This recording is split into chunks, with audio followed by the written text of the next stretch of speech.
Welcome back to another episode of the Beyond the Hyphen podcast. I'm Mark Lee, your host, and today I'm joined by Dr. Kevin Chin, a Democratic candidate for the Howard County Council representing District 1.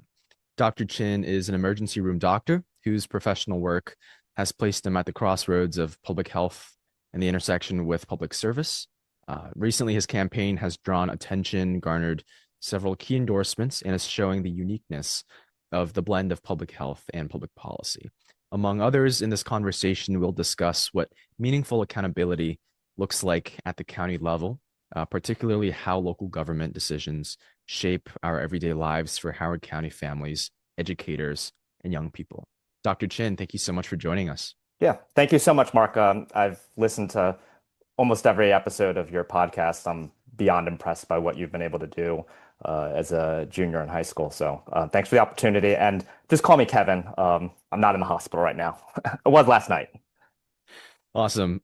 Kevin, so for those listeners who don't yet or aren't familiar with you and your campaign, could you give us a super brief introduction, who you are, what you do, and why you're on the pod? Yeah. So I'm an emergency medicine doctor. I grew up in Montgomery County. I became a doctor, as cliche as it may sound, to make the world a better place and try to do my part to improve the community. I find it extremely rewarding. I've always said that I want to continue practicing medicine until I can't. And I'm grateful. I do save lives. Recently at the end of the shift, a patient came in, they had cardiac arrest right when the paramedics dropped her off. And, our team did CPR. We were able to bring her back. And, I pray that she's recovering well, but I'm grateful for what I do. But, a large portion of my job is social work. It's how can people get their medications? How can people be connected with a rehab to kick their addiction? How can someone get a roof over their head when it's snowing when they want to leave an abusive partner? So I'm trying to fix those social problems. And I often felt helpless. And I became more active in the community with the Housing Affordability Coalition, Patapsco Heritage Greenway. And I'm trying to do my part to fix those root causes. So that's why I'm running. That's how I got into this. You mentioned you're an ER doctor, a career where obviously the experiences you face, the everyday encounters are unexpected. You face problems that are first immediate, they're concrete, they're serious between life and death, and as human as they get, right? Now, county government, on the other hand, is in a way more structure based.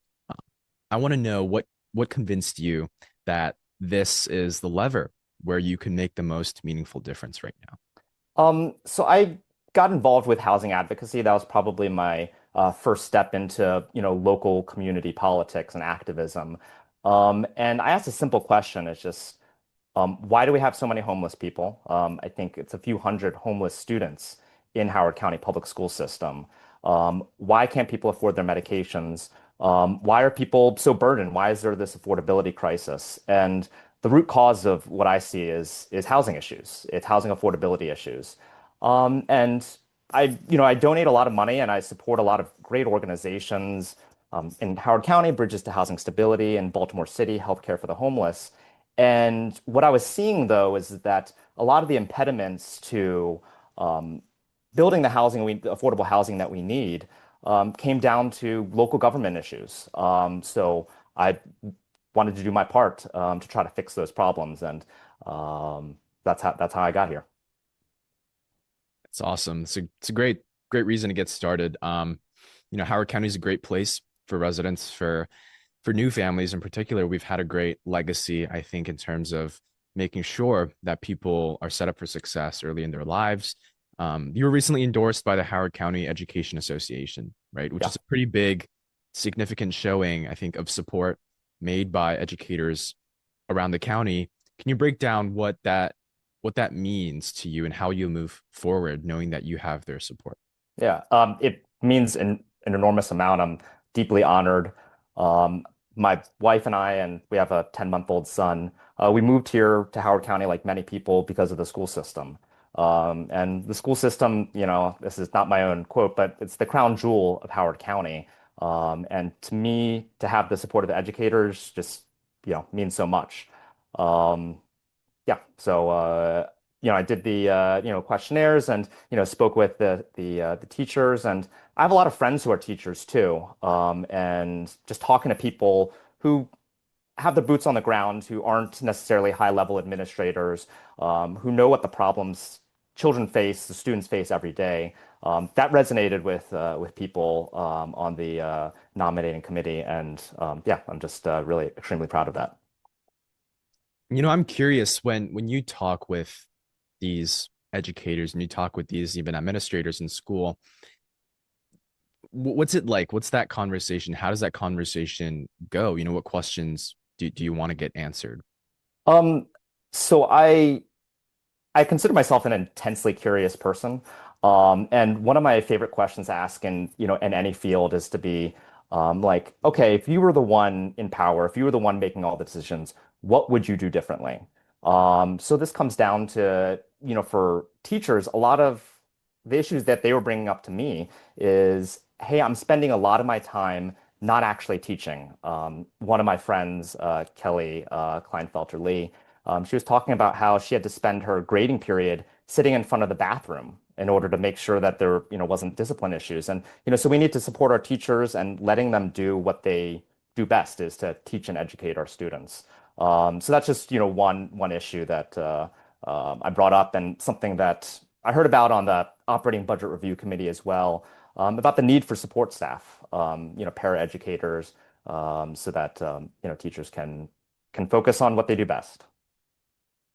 Right, right. A huge issue in the county, I think that we face every single year is considering how, already affluent that our county is considered, but we still face a year-to-year basis struggle with the budget. And a lot of the people who get, the hard end of the stick is our teachers or educators, right? Hmm. The county budget reflects our county government's priorities and how we allocate those funds obviously determine what resources that our students, right, like myself, like my peers, have at the end of the day to successfully pursue our interests. And so, a big concern that my listeners have had is, what are your perspectives on these teacher cuts? How do we reallocate these funds or decide which areas do we say no to, which areas do we extend this year, next year? How does that go through your head? Um, I think the county council's main job is to make sure that we have enough revenue for the whole county, but specifically for our school system. That's the majority of our budget goes to the school system. So I'm heavily influenced by Ezra Klein's writings on abundance, and about this. I feel like there's this politics of scarcity. People think that it's a zero-sum game. And there does need to be tough decisions on a budget, but when you have budget issues, there's really three things that you can do to make sure that you have enough. You can either raise taxes, which no one wants. I don't want. You can cut services. That means cutting from police or cutting from schools, or you can grow your economy. And I think the answer is pretty simple. Is to grow our economy, to grow the pie, Mhm. and make sure that we have enough money to support all of our services, but particularly our school system. Something that I know the HCA has been emphasizing, and I definitely agree with, is that as a percentage of our budget, we've been funding our schools to a lower percentage than what we have historically. So I do want to make sure that we get back to those historic budget funding levels to make sure that Howard County public school system is adequately supported, that our students are supported. Yeah, yeah, that's awesome. I also think that there, there's so many factors that play into, right, this decision that the council takes in allocating the budget to different counties or different districts, right, for schools, for student resource opportunities, for even it goes all the way to our extracurricular opportunities, right? Hmm. There's such a disparity between districts, I think, in Howard County, even though Howard County is often painted with this, one fell swoop that we are number one in education in so many different aspects. Hmm. So looking at this from civic education wise, because it's such an important topic for our youth to get involved as early as possible, and to develop a genuine interest and belief that their opinions matter. But civic participation, especially for immigrant children, for first generation children, it can feel pretty distant. So I want to know from your perspective, what responsibility do you think that do you think that the council has to sort of lower these barriers Mhm. for students to get actively participation? That's a really good question. I think it's really wonderful that we have a student member of the board and that's very active, as well as members of the Student Government Association. It's interesting because it's very difficult to become active locally in political issues. I think there's some things that we do which are good. For example, if you ever testify in front of the county council, students actually get a priority so that they can, they're not there until 11 p.m. testifying. So that's one thing that I think we do well in the community. I think there also needs to be, outreach. I've always made myself available. I have a few student volunteers. Shout out to Heyman and Shreya and Shreya actually just literally Googled me, sent me an email, and I'm like, hey, let's do some door knocking. So I think Way to go. yeah, Way to go, making Shreya. yeah. So I think as elected officials and potentially a future elected official, making yourself as available as possible, making it so that, hey, if someone texts me, someone's emailed me, I respond, promptly and get them involved. In terms of civic participation, how do we, I mentioned someone who's clearly very motivated, and that's fantastic. But how do we get people who maybe only have moderate interest? I'd have to brainstorm on that. I'm curious, do you have any particular ideas on that? It's interesting how a lot of the people that, I've spoken to who've come on the pod, and there's so many different approaches. I think from a youth standpoint, from a student standpoint, a lot of it comes down to accessibility. Mm, Not just how complex or how deep one mode or one avenue is. It has to do with, from my standpoint, again, how many different resources that students can have access to, whether that be, like you mentioned, testifying, right? Or hmm joining certain boards or commissions. Just having that opportunity, depending on where you are, right? There's so many different students from different backgrounds. And I think just that variability in what situation you're in is often not considered when we think about our youth, just because I think youth are often placed in the peripheral. And I think, hmm especially with this generation, considering the things that we've experienced from all the way up to the federal administration, right? How volatile politics can be. hmm We are, in a sense, more cynical than ever, but we are also, Yeah. in a sense, more active than ever. And so just having that, I think it starts with a mindset, right? It starts with that hmm mindset that Yeah. we have to engage our youth. There's no option. There's no way around that. And so, definitely makes sense that there's a lot of brainstorming. That's definitely true. Um, there's the system's changing every day, right? hmm And so we have no way of saying this is the only correct option to engage youth. Um, but I think as a candidate, it's definitely valuable to sort of reach out to the youth, because a lot of youth are looking for these opportunities to get involved. And I think that funnels into my next hmm question of as a candidate, right? When you're running your campaign, you're on the campaign trail, you're hmm talking to constituents or prospective constituents. What principles have you seen Howard County residents, especially in D1, really care about? What do they want to see from you if you were to be voted as their next council member? I think by far the number one issue is schools, schools, schools.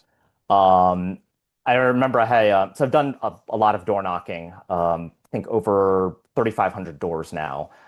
Just did it last Friday. It was in the extreme cold. It was below freezing. But I remember it was over the summer. I was door knocking in the Dunlogan area Okay. and knocked on the door, spoke with this, very nice woman, and conversation came up naturally. And I said, "Oh, do you have kids?" And she said, "No, no." But and I was like, well, "What?" My question I ask everybody is like, "What local or county issues do you care about?" Because I want to hear from constituents what they care about. I have obviously my values. I have the things that I'm emphasizing, but it ultimately comes down to being a representative of the will of the people. And she said it was a school system. She said, who's going to take care of me, when I'm getting older? I need good doctors, I need good nurses, I need well-trained people. So even people who don't have kids in the school system, much less had kids in the school system, Right. see schools as the number one priority, and Right. as do I. Yeah, no, for sure. I think I've also been door knocking, right, for certain people, certain candidates, and when you open that door, you never know what's going to happen. Yeah. But I think if you approach it with the right sort of attitude, that no matter what happens, I'll be representing you either way. So your Mhm. opinion's important to me. I think that's definitely something that Howard County candidates are good at doing. Howard County prides itself on growth. I think, right, our track record again is really consistently at the top. And going back to the school issue, Mhm. what are your perspectives on how the council should balance sort of new development, right, with school capacity, planning development of infrastructures and long-term fiscal management? How do you see that as something that you'll approach on the council? Yeah. I mean, I see this thing as going hand in hand, and this is what I mentioned about, growing the economy. So I think unfortunately there's a false dichotomy that it's either housing or schools. It's absolutely not. We need to grow our tax base in order to have enough money for our schools.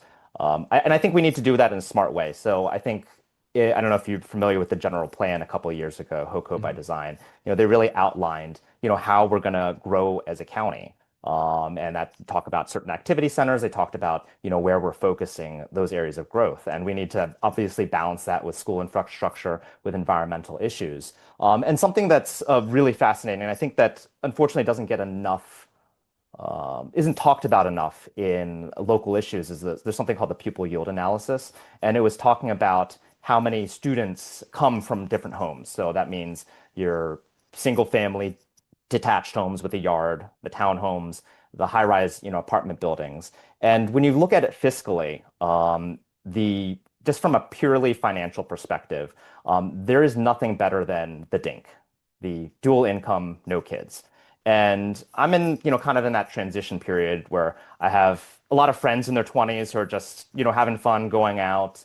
Maybe some of them still live in with their parents. But I'm also interacting with a lot of parents. I'm interacting with a lot of people who maybe are about to be empty nesters. And there's actually this group called Columbia Social, and it's run, and there's a lot of young people in Columbia.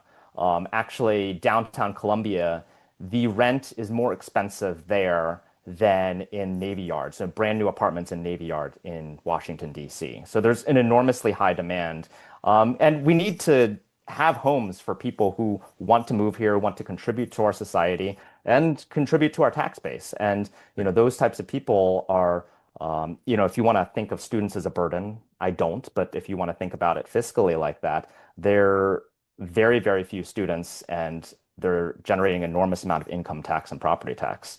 But I think this also goes hand in hand, not just, I'm getting a little technical, I'm getting a little kind of financially in the weeds here. But we need to talk about like, are we a welcoming, are we an inclusive community? And I Mhm. always like stand by this mantra. It's that, you cannot be an inclusive community if you're an unaffordable one. Mhm. So yeah, that's how I think about those issues. Yeah. I like that mantra a lot. Yeah.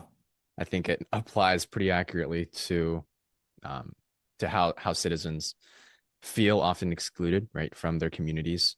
Um, and so this next area that I want to transition into is transportation. I think Hmm. Howard County does pretty well compared to the more dense cities. I think like Baltimore City. I know some folks down there who really struggle with even PG County, right? Struggle with transportation to and from school. Hmm. So when you look at this issue of transportation in Howard County, from jobs access to environmental impact, right? Even on the spectrum, what do you see as the county's sort of biggest step that we can take, if any, to address the concerns that the community has with transportation? Yeah. I mean, I think increasing non-car transport is a high priority of mine, be it public transportation like bus, but also, bike paths as well as walkability. Um, I've been through done, I think, I've done the majority of the precincts so far in District 1. And I'm just shocked, just in the Ilchester community, about how unwalkable it is along Ilchester to get to the the schools there. So this comes down to our, the buses and the transporting students. I think it's about $75 million is the total transportation budget for the Howard County public school system. But it's also about increasing access to businesses. I'm really happy with they just constructed along Frederick Road access from my neighborhood, Font Hill, over to the shopping center there. But we need to be emphasizing that. We need to be doing that more.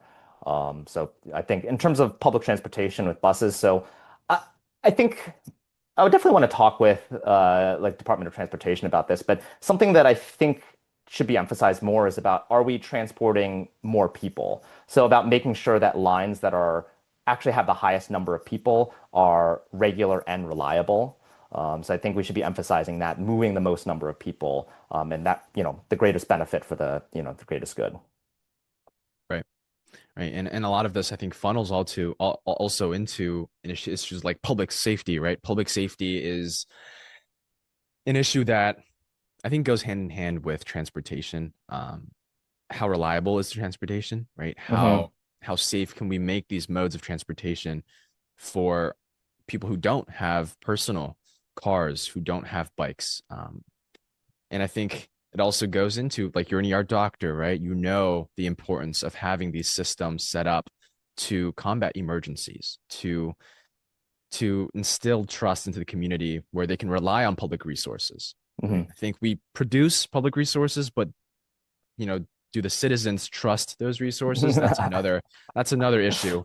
And so I want to know, how do you think the county should, let's boggle it down, define public safety, right? Where can council decisions make the trust stronger between citizens and the government? Yeah. It's actually really funny. I'm just going to go back to like one point that you mentioned in the question is that people are happy to pay taxes as long as they're seeing quality services there. So it's something that you see in Europe where they have much higher tax rate than we do, but they're much happier because they're seeing quality services. And I think that's absolutely, this is just bread and butter local government. You need to be delivering the services that you promise. But in terms of like public safety, I've spoken to a lot of people in Elk Ridge, and Route 1 is not safe. Unfortunately, there it seems to be annual, where there is one person who's unfortunately has a pedestrian fatality. So that's an enormous part of public safety. I've been involved or been going to community meetings with the Elk Ridge Community Alliance, and they've been having, luckily, there's a police officer who's been there, regular Sergeant Pepper, who's been engaging with the community, hearing from them directly, and making sure that there is, they're just not in the cruiser, they're having a face-to-face interaction. So, I think more things like that. I did a ride along with the Howard County Police Department recently. So it was with Officer Dean. He was, very generous with his time and just allowed me to pick his brain. And he told me about this one program. It's called the COP program, the Community Outreach Police program. And I think we should be doing a lot more of that, just making sure that we have officers who feel like they are members and they are members of the community and they're interacting regularly. So, I think those are all important parts of public safety. Yeah. Yeah. Yeah. No, definitely. I think getting in touch and our police department is pretty open, right? They're at every I was at this 5K event the other day. I think it was their 5K event actually. They host a lot of community outreach events. Hmm. And it sort of instills that trust inherently just by being out there and showing that. I think they have a youth council as well where you can have students, give input on the things that they care about. Talking about this, I think council members also have a responsibility to engage with the county executive in a way that the county, sort of asks for that so the county can benefit, right, from the most efficient interactions working together with the county executive. Dr. Ball has been fantastic. He was on the pod, a Yep. few months ago. Can you talk a little bit about how you see yourself as a council member, working with other council members and engaging with the county executive, working on policies, even just getting out there into the community? Yeah. I think unfortunately there's been a lot of contentiousness in the last council with the sorry, with the current council and the county executive. I'm not putting blame on anyone's part, but I think comes back to, my experience as being an ER doctor. Um, I see the whole breadth of humanity, both the good and the bad. I've had people yell at me, spit at me, push me, and I still take care of them. I have very thick skin. Someone calls me a name, I'm willing to forgive and forget and move on and make sure that we work together to, in my job as an ER doctor, find out what's best for them, make sure that they're healthy, make sure that there's no medical emergency, anything that we need to intervene on. But this goes back to the council too. I think that it's important to have really strong working relationships. And yeah, maybe you're not going to like everybody. You're not going to jive with their personality. Maybe they're a Pittsburgh fan and you're a Ravens fan. It's just you just got to live with it. But I think it's just important to have those regular working relationships, even if you don't have a social relationship. I spoke with one council member and they said that being on the council is like being in a five-way marriage. So it's all the good and well, I can only see bad with that. So I think there just needs to be strong working relationships, and I have relationships with all the current council members as well as the people who are running. Yeah, yeah, no, for sure. I think if you describe it like a five-way marriage, there's definitely more understanding to be had by, by those not running, by everyone else. My next question for you is pretty interesting because you mentioned how you really like how the Howard County Board of Education has a student member of the board. Mhm. And I know there's certain initiatives right now going towards expanding the voting power, right, of the student member of the board. Do you think that there should be a student member on the county council in any way? I know a lot of Hmm. teachers, a lot of students have thought about this as a perspective implementation in the coming years. What are your thoughts on that? That's a really interesting point, something that I have not thought about at all. So I would just have to stew on that. Um, I would initially say I don't think so, but I could be convinced otherwise. I'm not gonna. It's not a hard no, not a hard yes on that. Okay. Okay. Yeah, because a lot of our audience members had that question Hmm. and you know, definitely there's more opportunities to engage with these people. I think going back to the original course, Howard County, Howard County has, I think, these systems that, and not to be vague or anything, but have these systems that people who have been in Howard County longer, right, have an advantage over others who just move here or immigrant families. And I say that in terms of education, in terms of small businesses, right? Who gets to set up shop where? Where can who knows the ways of how Howard County works? So from your perspective, where are county systems currently not doing enough to kind of level the playing field for young people, for new families, and who needs the most support right now? Hmm. That's also a really good question. Um, I think this comes down to I thought you were going to go one way with the question, but then you went another. Um, a lot of people in Howard County are immigrants. I think it's about 21% are foreign born. Um, I see a lot of small businesses being started from people who are first generation immigrants, and I think that's amazing. I would really have to discuss that with the Chamber of Commerce, with again, particularly local businesses. I've actually been going up and down Main Street in Old Ellicott City, just asking people, it's like, hey, what issues are you facing? What can we do as potential council member to help you out? I have heard from some complaints about certain regulations. Some people have had issues with the historic preservation, things that I might have to look into more. I think language is certainly a barrier. So making sure that we have instructions, bills, other things like that written in multiple languages so that it's easily accessible to people. I think overall, my impression is that we do a good job, but it might be a blind spot that I have. So Yeah. I actually, think it's sorry to turn the question back to you. Is that something that No. you've been hearing from either people in the Chinese community or people in other immigrant communities that they can't start local businesses or that there's significant barriers? Yeah, no, I think in the system, whether that be, paying your taxes or voting, getting out and really understanding what each candidate is for. I know from personal experience, I've created, voter translations. I've worked with Right. certain candidates who were willing to put in the time to make sure that their campaign platforms were also understood by immigrant families who were non-English speakers. Hmm. And I think having that extra resource, having those, whether that be task forces or even just a group of students, right? A difference can be made in extending that accessibility simply because there is that language barrier. Uh, Hmm. and we have some great ESOL programs. Yeah. My very own brother, he was in the ESOL program in elementary school. I personally wasn't, but I know it helped him a lot. Really, just becoming more confident in the environment. And I think once you become more confident, you yourself can start to proactively look for resources. You Yeah. know how to, right, engage and look for those resources instead of just, I'm in this hole by myself and I don't know who's going to help me.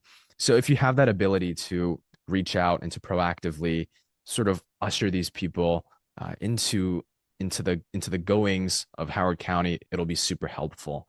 Um, and Yeah. for many young people too, yeah, in Howard County, like their first interaction with the government is through things like like taxes, right? Yeah. Like these super complex registration forms for summer programs, these library registration documents, whatever it may be. It's all super convoluted, I think. And so I'm curious also from your vantage point, Kevin, how do you think the county should go about investing in these civic spaces, investing in these modes of accessibility as a step forward? Yeah. I mean, thank you for what you're doing in terms of the translation services, other things like that. I know Howard County Community College has classes for adults who are want to learn English. So I think that things like that are really fantastic. Um, in terms of making sure that we're investing in things like community centers, I know we're working on the Elk Ridge Community Center, which is something that community desperately needs and wants. So I think that's fantastic. That's something that I'm incredibly supportive of. Um, so in terms of and sorry, can you repeat kind of the last part of the question?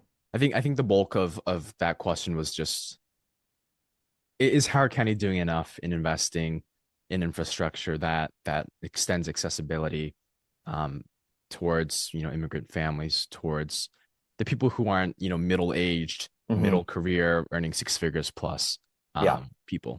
yeah. I think we're doing a good job. We could always be doing better. And this comes down to making sure that we could always put a laundry list of, oh, we need to be doing this better. We need to be investing more in the school system. And we do. We need to be investing more in our libraries. We need to be investing more in public safety. But it comes down to like, where does the money come from?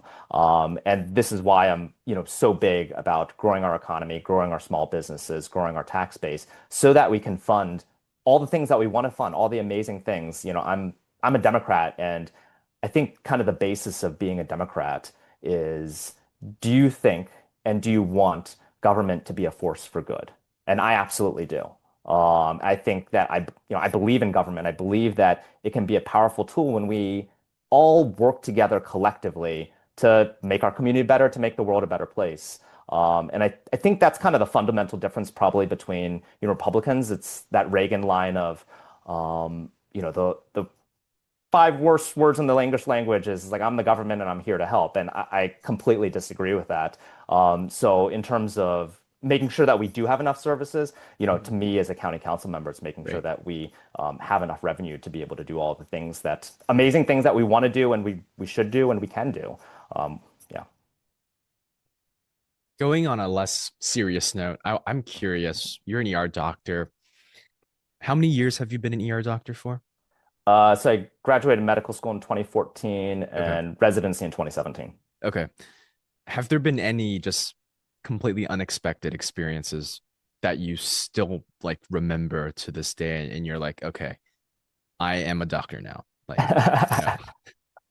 Um, there's a lot of stories in my head that probably aren't appropriate from a HIPAA standpoint, a privacy Okay. standpoint. So Right. I'll defer to that. I'm trying to think about that a little bit more. I think something that I still remember is that I just finished medical school, and it might have been like the first couple days of intern year. I did my internship in Hmm. or residency in Orlando, and I like pick up the phone. And it's like, "Hi, this is Dr. Chin," and I like kind of just like giggled to myself, and I'm like, I'm a doctor," so it's kind of it becomes kind of banal, and you kind of become used to it. But it's like all those years of hard work Yeah. to be like, oh, like I've made it.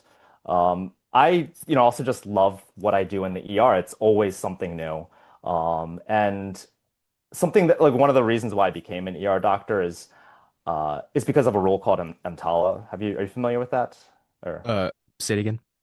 EMTALA, EMTALA. It's an No, I have abbreviation. not. Yeah. So it's passed in the 1980s. It basically requires everyone to have a medical screening exam and basically Okay. everyone to be treated in the ER. It's See. made the ER effectively the social safety net of Hmm. healthcare of society.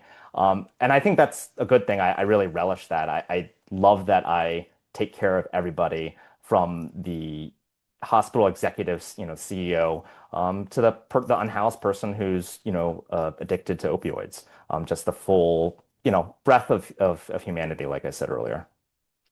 I know that a lot of people who can't afford physicians, personal physicians, to get their checkups, they resort to the ER to get it done. And I think that's what's so beautiful about being sort of offering that environment, right? Like that safety net for people who can't afford healthcare. And it's definitely something that we have to continue to work on. I have one final question for you, Kevin. Hmm. Local government, I think, often really gets overlooked in favor of state or national politics. 100%. And even though county decisions arguably shape more of our daily lives directly, Yeah. right? It's more tangible, it's more material. If a young voter or first time voter in District 1 were listening right now, what would you want them to understand about why county council decisions matter and why you're running to be the next county councilman? Um, I think like Zoran Mandani, sorry, Mamdani, I am obsessed with pocketbook issues. I think it's something that the Democratic Party in the last, handful of years has moved away from. So I want to make sure that we're an inclusive county. I want to make sure that we're an affordable county. I want to make sure that that person, that young person, can get a slice of the American dream, that they are not in the if they want to live with their parents, I think that's wonderful. But a lot of people don't. They want a sense of independence, and that's what I did when I graduated from college. And they want a slice of the American dream. And I want to make sure that they can come back to their community, that they can build a house, build a family, and live the life that they want.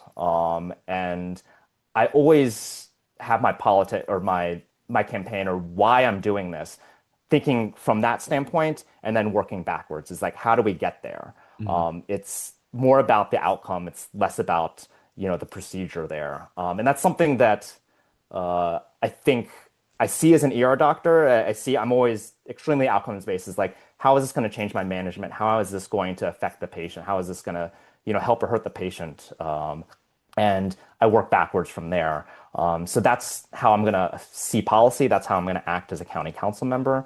Mhm. And last point, I read this book. It was called Politics is for Power. And I think it was really fantastic because it was a criticism of the way we see, people are obsessed with national, federal issues, and Yeah. it can breed a sense of hopelessness and nihilism that I think we see in certain young people. But I think on a local level, you absolutely can make a change. Even just speaking in front of the county council or the board of education, you are making a difference. So I see I used to be the type of person who's like, oh, I'm doing something. I'm reading the New York Times. I know about politics and I can talk about this. But uh, no, that doesn't actually do anything. Like it leads to depression because it leads to hopelessness. So if you want to actually make a difference in your community, you do it on a local level. And that'd be great if, someone wants to join my campaign, but that doesn't, I'm not saying that at all. What I'm saying is like find the issue that you care about Mhm. and see how you can make a difference on the district level, on the county level, on the state government level, and you absolutely can. So you have a lot more power than you could possibly imagine.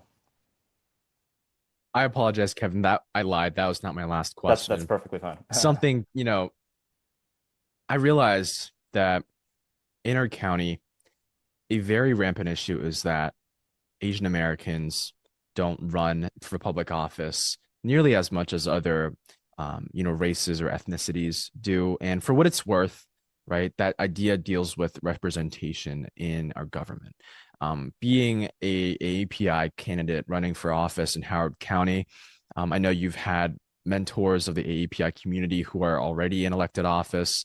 What motivated you personally on that front to get into government to represent and to show that young people and AEPI folks have a voice in the government and need to become more civically involved? Yeah.